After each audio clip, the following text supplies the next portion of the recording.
Welcome, everyone, to the Redline Report powered by Hire Master. I'm Jennifer White.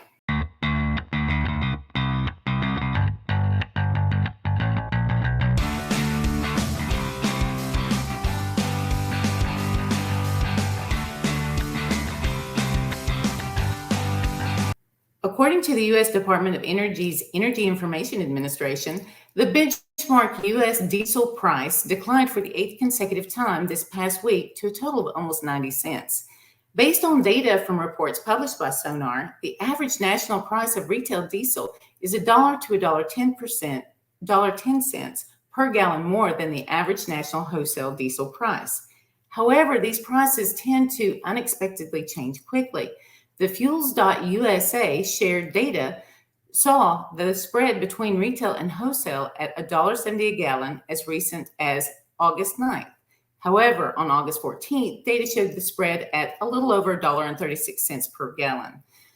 In addition to U.S. diesel prices declining, ultra-low sulfur diesel has declined 7 3/4 per gallon to $3.44, which is a 2.2% decline. The U.S. Department of Transportation has awarded more than $2.2 billion to projects with the intent to, quote, modernize roads, bridges, transit, rail, ports, and intermodal transportation and make our transportation system safer, more accessible, more affordable, and more sustainable, end quote. Grant funding came from a program administered by the Department of Transportation called RAISE, which stands for Rebuilding American Infrastructure with Sustainability and Equity. According to the program guidelines, 50% of grant funding must be designated for projects in rural areas, and the remaining 50% must be designated for projects in urban areas. As reported by the DOT, $25 million will be awarded for the Victory Project in Nevada, $13.6 million for multimodal laydown and transportation infrastructure improvements at the Port of Port Arthur in Texas, $1.79 million for a Lincoln County rural planning project in Wyoming, and lastly, $445,000 for development of multimodal logistics center in Utah. The list of RAISE applicants and RAISE 2022 awards can be found on the U.S. Department of Transportation's website, transportation.gov. In Freight Insights this week, according to data published by the CAS Information System, freight shipments and costs experienced more subtle changes in the month of July. As reported by CAS, the shipment subset of the CAS Freight Index increased 0.4% higher year over year during the month of July, compared to 0.6% during the month of June.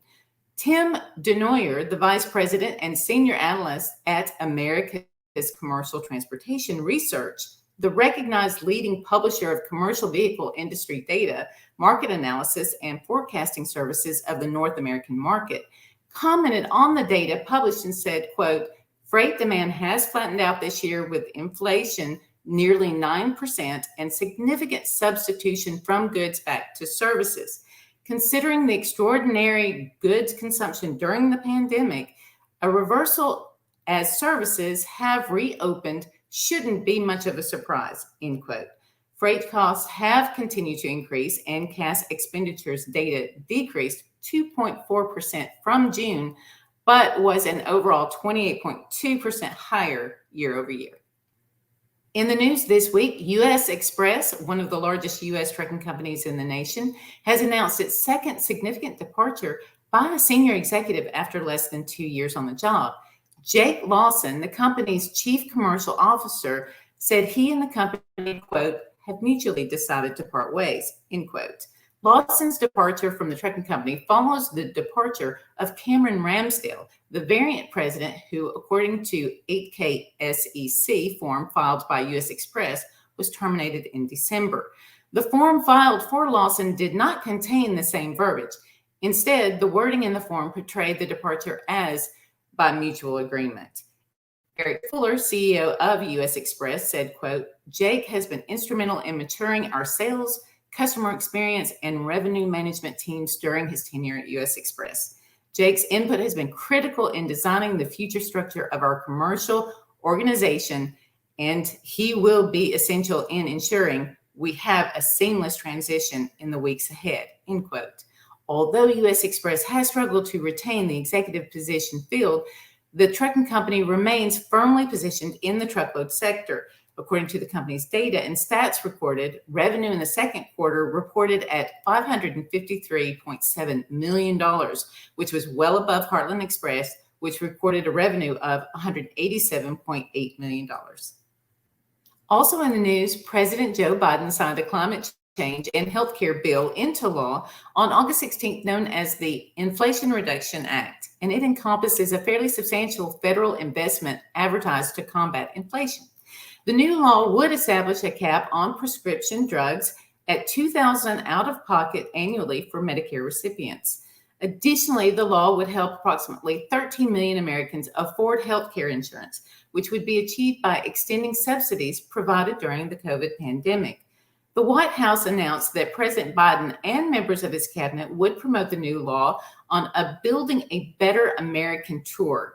The White House issued a statement on the administration's plan to promote recent victories and said, quote, "In the coming weeks, the president will host a cabinet meeting focused on implementing the Inflation Reduction Act.